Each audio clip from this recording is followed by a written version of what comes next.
دوستو، مسجد الاقصی یعنی بیت المقدس،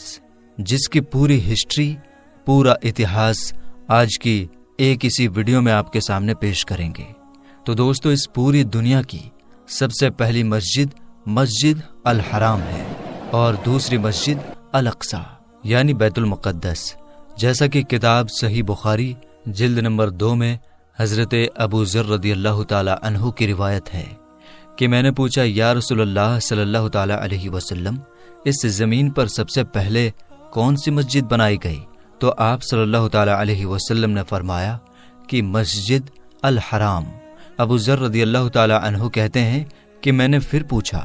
اس کے بعد؟ تو آپ صلی اللہ تعالی علیہ وسلم نے فرمایا مسجد الاقصی۔ میں نے پھر پوچھا کہ ان دونوں مسجدوں میں کتنے سالوں کا گیپ ہے، یعنی کتنے سالوں کا فاصلہ ہے؟ تو آپ صلی اللہ تعالی علیہ وسلم نے فرمایا 40 سال کا۔ تو دوستو، اس سے معلوم ہوا کہ مسجد الحرام کو بنانے کے ٹھیک 40 سال بعد مسجد الاقصی یعنی بیت المقدس کو بھی بنایا گیا۔ لیکن بیت المقدس یعنی مسجد الاقصی کو سب سے پہلے کس نے بنایا، یہ جاننا آسان نہیں ہے، کیونکہ اس بارے میں بہت ساری الگ الگ روایتیں ملتی ہیں۔ کسی روایت کے حساب سے سب سے پہلے فرشتوں نے بنایا، اور کسی روایت کے حساب سے سب سے پہلے آدم علیہ السلام نے بنایا، کسی کے حساب سے نوح علیہ السلام نے، کسی کے حساب سے یعقوب علیہ السلام نے، کسی کے حساب سے حضرت ابراہیم علیہ السلام نے، اور کسی کے حساب سے حضرت اسماعیل علیہ السلام نے،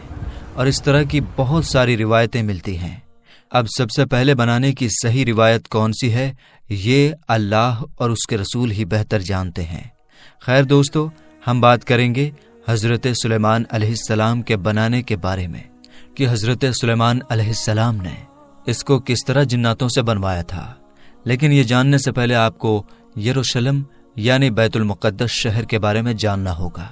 تو چلیے جانتے ہیں یروشلم یعنی بیت المقدس شہر کے بارے میں۔ تو دوستو، بیت المقدس یعنی مسجد الاقصی، جو اس دنیا کے سب سے پرانے شہروں میں سے ایک شہر ہے، جو یروشلم میں موجود ہے۔ اس کا پورا اتہاس، اس کی پوری ہسٹری آسانی سے آپ اس ویڈیو میں سمجھ پائیں گے۔ اس لیے ہم آپ سے ریکویسٹ کرتے ہیں کہ ویڈیو کو آدھا ادھورا نہ دیکھیں، پورا دیکھیں تاکہ آپ کو اچھی طرح سے سمجھ میں آ جائے۔ تو چلیے بنا کسی دیری کے ویڈیو میں آگے بڑھتے ہیں۔ ہاں تو دوستو، اس شہر کو غور سے دیکھیے، جس کو لوگ آج بیت المقدس یا پھر یروشلم کے نام سے بھی جانتے ہیں، جس کو اس دنیا کے سب سے پرانے شہروں میں سے ایک جانا جاتا ہے۔ اگر دنیا کے اتہاس میں سے یہ دعویٰ کیا جائے کہ لوگوں کی سب سے زیادہ جانیں اسی شہر کے لیے لی گئی ہیں، تو یہ کہنا غلط نہ ہوگا، کیونکہ ہسٹری میں جتنی زیادہ جنگیں اس شہر کو پانے کے لیے لڑی جا چکی ہیں، اتنی زیادہ جنگیں شاید ہی کسی اور شہر کے لیے لڑی گئی ہوں گی۔ اور دوستو، اس شہر کے بارے میں یہ بھی مشہور ہے کہ اس شہر کا ہر حصہ، ہر جگہ پاک و صاف، پوتر اور مقدس ہے، اور اس شہر کو اس دنیا کے تینوں ہی ابراہیمی دھرموں کے لوگ، جیسے کہ یہودی، عیسائی اور مسلمان بھی حد سے زیادہ مقدس یعنی پوتر مانتے ہیں۔ اور دوستو، یہودی دھرم کے حساب سے ہماری دنیا کی شروعات اسی شہر سے ہوئی تھی، یہاں تک کہ حضرت اسماعیل علیہ السلام کو ان کے والد حضرت ابراہیم علیہ السلام نے قربان کرنے کی تیاری بھی اسی شہر سے شروع کی تھی۔ اور اسی شہر میں وہ دیوار بھی موجود ہے جس کو یہودی لوگ سب سے زیادہ پوتر مانتے ہیں۔ یہ وہی دیوار ہے جو ویسٹرن وال یا دیوار گریا کے نام سے بھی مشہور ہے۔ یہ دیوار اسی ہیکل سلیمانی کا بچا ہوا حصہ ہے کہ جس کو حضرت سلیمان علیہ السلام نے ہزاروں سال پہلے جناتوں سے بنوایا تھا، جس کی پوری ڈیٹیل ہم آگے آپ کو بتائیں گے۔ اور اگر عیسائیوں کی بات کریں تو ان کا یہ ماننا ہے کہ اسی شہر میں حضرت عیسیٰ علیہ السلام کی پیدائش بھی ہوئی تھی، اور ان کو سولی پر بھی اسی شہر میں چڑھایا گیا تھا۔ اور عیسائیوں کا سب سے خاص چرچ بھی یہی موجود ہے۔ اور دوستو، اگر مسلمانوں کی بات کی جائے تو الاقصی نام کی وہ مسجد، جس کو اسلام دھرم میں تیسری سب سے پوتر جگہ مانا جاتا ہے، یعنی مکہ مدینہ کے بعد مسلمان اگر سب سے زیادہ اہمیت کسی جگہ کو دیتے ہیں تو وہ یہی جگہ ہے۔ اس کے علاوہ مسلمانوں کے لیے یہ شہر سب سے پہلا قبلہ ہے، کیونکہ کعبے سے پہلے مسلمان اسی شہر کی طرف منہ کر کے نماز پڑھا کرتے تھے۔ مسلمانوں کے حساب سے جب آخری پیغمبر یعنی حضرت محمد صلی اللہ تعالی علیہ وسلم جب معراج کے سفر پر گئے تھے تو اسی شہر کے مسجد الاقصی کے اندر پیغمبر حضرت محمد مصطفیٰ صلی اللہ تعالی علیہ وسلم کے پیچھے سبھی نبیوں نے نماز پڑھی تھی، اور حضرت سلیمان علیہ السلام، حضرت داؤد علیہ السلام کے ساتھ ساتھ بہت سارے نبیوں اور بزرگوں کی قبریں بھی یہاں پر موجود ہیں، جس سے اس شہر کا مرتبہ، اس شہر کی ویلیو اور بھی زیادہ بڑھ جاتی ہے۔ شاید اسی وجہ سے اس شہر کو پانے کے لیے بیتے اتہاس میں مسلمان اور عیسائیوں کے بیچ جنگیں ہوتی رہتی تھیں، اور ان کی یہ جنگیں صرف 15 یا 20 سال تک ہی نہیں چلی بلکہ کئی سالوں تک چلتی آئی، اور آج کے زمانے میں بھی اس شہر کو پانے کے لیے یہ جنگ ہو رہی ہے۔ لیکن فرق صرف اتنا ہے کہ ابھی کے اس زمانے میں اس شہر کے لیے مسلمانوں سے جنگ کرنے والے عیسائی نہیں بلکہ یہودی لوگ ہیں۔ خیر دوستو، اب جانتے ہیں اس شہر کے اتہاس کے بارے میں کہ آخر اس شہر کی شروعات کیسے ہوئی، اور آج کے زمانے میں یہ شہر جس حالت میں ہے اس حالت میں اس کو کس نے پہنچایا۔ دراصل دوستو، جانکاروں کی مانے تو یہ بات پوری طرح سے کلیئر ہو چکی ہے کہ آج سے لگ بھگ 7000 سال پہلے بھی اس شہر میں انسان آباد تھے، جس کی وجہ سے شہر کو اب دنیا کے سب سے پرانے شہروں میں سے ایک شہر مانا جاتا ہے۔ درج کی گئی ہسٹری کے حساب سے دیکھا جائے تو اس شہر کو سب سے پہلے حضرت داؤد علیہ السلام نے حاصل کیا تھا، وہی داؤد علیہ السلام جن کو یہودی اور عیسائی دھرم کے لوگ ڈیوڈ کہتے ہیں۔ داؤد علیہ السلام نے اس شہر کو حاصل کرنے کے بعد اس کو اپنی سلطنت کی راجدھانی بنایا تھا۔ حضرت داؤد علیہ السلام نے اس علاقے پر لگ بھگ 33 سال تک راج کیا تھا۔ ان کے بعد ان کی یہ حکومت ان کے بیٹے یعنی حضرت سلیمان علیہ السلام کے پاس چلی گئی تھی،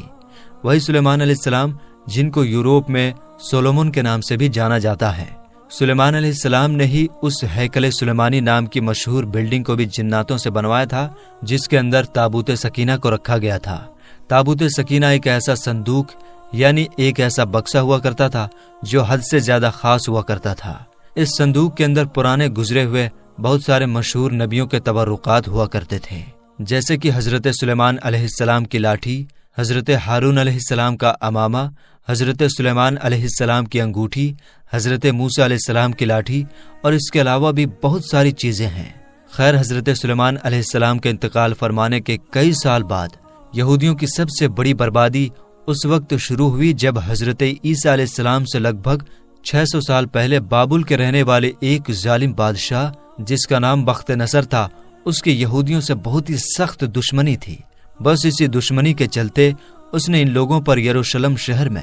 ایسا حملہ کیا کہ اس شہر کو پوری طرح سے تباہ و برباد کر دیا، اور مشہور ہیکل سلیمانی جس کو حضرت سلیمان علیہ السلام نے جناتوں سے بنوایا تھا اس کو بھی پوری طرح سے گرا دیا، جس کے اندر موجود تابوت سکینہ کہاں غائب ہو گئی اس کا پتہ آج تک نہ چل سکا۔ ہیکل سلیمانی کے گرنے کے بعد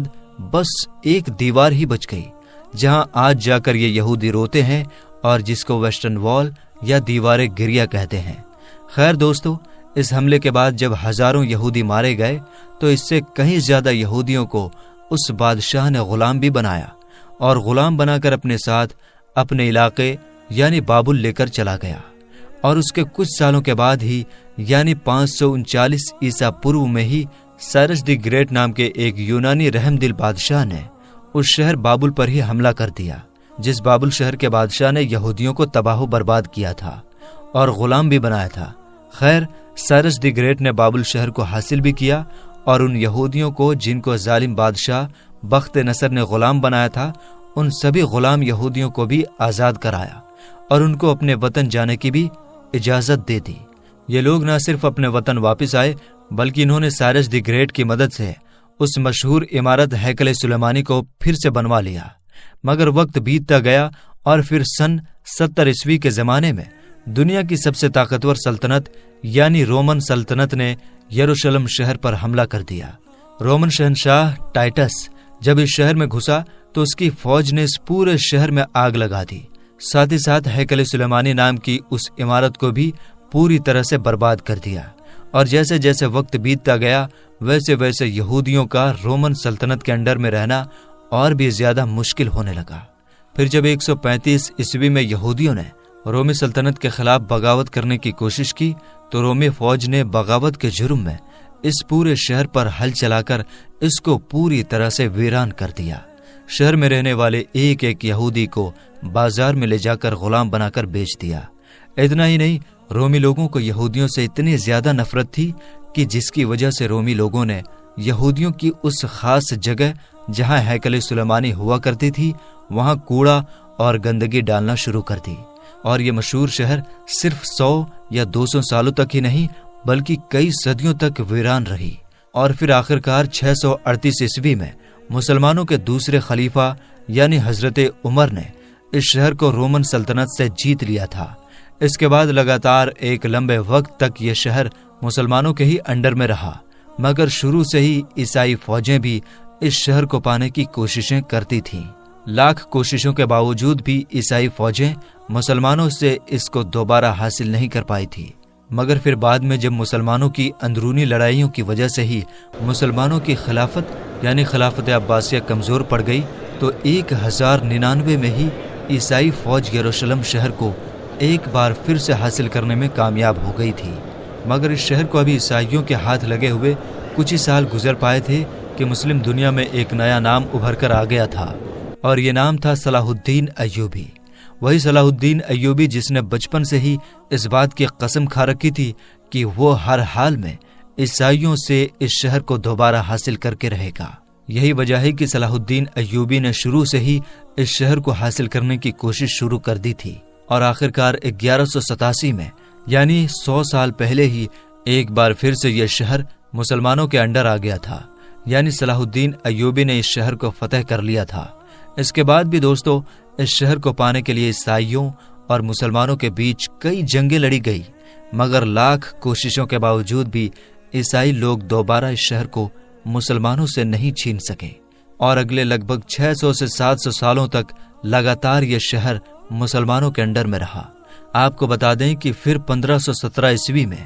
اس شہر کو سلطنت عثمانیہ کے طاقتور سلطانوں میں سے ایک سلطان یعنی سلیم اول نے فتح کر کے اپنی سلطنت میں لے لیا تھا، اور پھر 1517 سے لے کر 1917 تک یہ شہر سلطنت عثمانیہ کا حصہ رہا تھا۔ اس پورے دور میں سلطنت عثمانیہ نے اس شہر کو بڑی تیزی کے ساتھ ڈیولپ کیا۔ اس شہر کے اگل بگل دیواریں بنوائی، روڈ ڈلوائے، ڈاک کا سسٹم بنوایا۔ اس کے علاوہ 1892 میں ریلوے لائن بھی بچھا دی گئی تھی۔ ویسے تو دوستو سلطنت عثمانیہ کے زمانے میں ہی یہودیوں نے یہاں پر آ کر اپنی ایک الگ ریاست بنانے کی پلاننگ شروع کر دی تھی، مگر سلطنت عثمانیہ کے آخری سلطان جن کو عبد الحمید ثانی کے نام سے جانا جاتا ہے وہ اس چیز کو بڑی اچھی طرح سے سمجھ گئے تھے، اس لیے ان کے دور میں یہودی لاکھ کوششوں کے باوجود بھی اپنے مقصد میں کامیاب نہ ہو پائے تھے، اور انہوں نے ان سبھی سازشوں کا بڑی ہوشیاری سے مقابلہ کیا تھا۔ مگر دوستو عبد الحمید ثانی کے بعد سلطنت عثمانیہ حد سے زیادہ کمزور پڑ گئی، اور 1917 میں آخرکار برٹش امپائر نے سلطنت عثمانیہ کے اس حصے پر یعنی فلسطین پر قبضہ کر لیا۔ اس کے بعد لگ بھگ اگلے 3 دہائیوں تک یہ پورا علاقہ برٹش امپائر کے انڈر میں رہا، اور یہی وہ پورا دور تھا جس میں دنیا بھر کے یہودیوں کو الگ الگ علاقوں سے بلا کر فلسطین میں جمع کرنا شروع کر دیا تھا۔ سب سے پہلے 1947 میں یونائٹڈ نیشن کی طرف سے اس بنٹوارے کو منظوری دے دی گئی جس کے حساب سے آدھا فلسطین یہودیوں کو دیا جانا تھا، جبکہ آدھا فلسطینیوں کو، اور اس کے بعد آخرکار 1948 میں اسرائیل دیش کا اعلان بھی کروا دیا گیا جس کے حساب سے آدھا فلسطین یہودیوں کو دیا جانا تھا جبکہ آدھا فلسطینیوں کو، اور اس کے بعد آخرکار 1948 میں اسرائیل دیش کا اعلان بھی کروا دیا گیا۔ اس اعلان کے ساتھ ہی نہ صرف فلسطین کے 2 ٹکڑے کر دیے گئے بلکہ ساتھ ہی ساتھ یروشلم شہر کو بھی 2 ٹکڑوں میں بانٹ دیا گیا۔ دوسری طرف جب باقی بچے ہوئے عرب دیشوں نے دیکھا کہ ان کے ساتھ دھوکہ دھڑی کرتے ہوئے فلسطین کو 2 حصوں میں بانٹ دیا گیا ہے تو انہوں نے اس فیصلے کو روکنے کی بھرپور کوشش کی اور اسرائیل کے خلاف جنگ کا اعلان بھی کر دیا، مگر اسرائیل کے ساتھ یورپین مدد ہونے کی وجہ سے عرب دیش اس جنگ کو جیت نہ سکے، اور وہیں دوسری طرف اسرائیل نے 1947 کی جنگ میں باقی بچے ہوئے یروشلم کے دوسرے حصے پر بھی قبضہ کر لیا۔ آپ کو بتا دیں کہ 1947 میں یونائٹڈ نیشن کی طرف سے کیے گئے بٹوارے کی وجہ سے آج بھی دنیا کے لگ بھگ سبھی دیش اسرائیل کے پورے یروشلم شہر پر قبضے کو غلط مانتے ہیں، مگر اس کے باوجود بھی اسرائیل دیش نے نہ صرف پورے یروشلم کو اپنے کنٹرول میں لے رکھا ہے بلکہ فلسطین کے بھی زیادہ تر حصے پر قبضہ کر چکا ہے۔ اور میرے دوستو، آپ نے آج کے اس دور میں دیکھا ہوگا اور سنا بھی ہوگا کہ جیسے ہی اسرائیل پر حملہ ہوا تو سارے کے سارے کفار اسرائیل کے ساتھ اکٹھے ہونے شروع ہو گئے، اور اسرائیل کے پردھان منتری نیتن یاہو نے امریکی راشٹرپتی بائیڈن کو فون کر کے مدد کرنے کو کہا۔ جواب میں اس نے کہا کہ آپ کس طرح کی مدد چاہتے ہیں، ہم آپ کو ویسی ہی مدد دیں گے، اور اسرائیل کے لوگوں کی حفاظت ہماری ذمہ داری ہے۔ اس بات سے آپ یہ اندازہ لگا سکتے ہیں کہ کفار کے دلوں میں مسلمانوں کے خلاف کس طرح سے دشمنی کوٹ کوٹ کر بھری ہوئی ہے۔ میرے دوستو، فلسطین انبیاء کی سرزمین ہونے کے علاوہ مسلمان کا پہلا قبلہ بھی ہے۔ میرے دوستو، اب ضرورت صرف اس بات کی ہے کہ سارے مسلم دیش ایک ہو جائیں اور یہودیوں کی اینٹ سے اینٹ بجا دیں، کیونکہ یہودی نہ صرف فلسطین پر قبضہ کرنا چاہتے ہیں بلکہ وہ مسجد اقصی کو شہید کر کے اس کی جگہ تھرڈ ٹیمپل یعنی ہیکل سلیمانی بنانا چاہتے ہیں۔ اب مسلمان کو کلمہ لا الہ کے ناطے اور مسجد اقصی کے ناطے ایک ہونا ہوگا، کیونکہ جب پورے کافر ایک ہو سکتے ہیں تو مسلمان کیوں نہیں؟ اللہ تبارک و تعالیٰ سے دعا ہے کہ اللہ تبارک و تعالیٰ ہمارے فلسطینی بھائیوں کی مدد فرمائے اور تمام امت مسلمہ کو کفار کے خلاف، خاص کر کے یہودیوں کے خلاف جہاد کرنے کی توفیق عطا فرمائے۔ تو میرے دوستو، آج کی اس ویڈیو میں بس اتنا ہی، ملیں گے انشاءاللہ تعالیٰ پھر ایک ہسٹوریکل ویڈیو کے ساتھ، تب تک کے لیے السلام علیکم۔